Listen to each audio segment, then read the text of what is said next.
થરાદના લેડાઉ ગામે ભારે વરસાદ બાદ હજુ પાણી ન ઓસરતા ગ્રામજનો મુશ્કેલીમાં.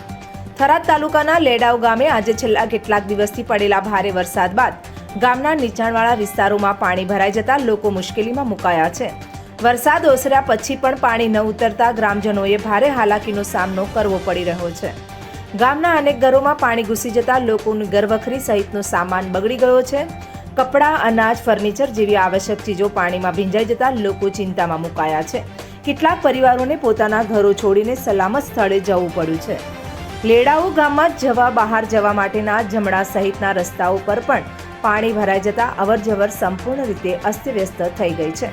વાહન વ્યવહાર બંધ થઈ જવાથી ગામ લોકો બહાર જઈ શકતા નથી અને ગામ અંદર જ એક પ્રકારના જળ કટોકટી જેવી પરિસ્થિતિ સર્જાઈ છે. સ્થાનિક લોકોએ તંત્રને રજૂઆત કરી છે કે પાણી નિકાલ માટે તાત્કાલિક વ્યવસ્થા કરવામાં આવે. તેઓનો આક્ષેપ છે કે વરસાદી પાણીના યોગ્ય નિકાલની વ્યવસ્થા ન હોવાને કારણે ગામે વારંવાર આવી મુશ્કેલીઓ ઊભી થાય છે. ગામ લોકોનું કહેવું છે કે જો તંત્ર સમયસર પગલાં નહીં ભરે તો સ્વચ્છતા, રોગચાળો અને જીવલેણ બીમારીઓ ફાટી નીકળવાની ભીતિ છે.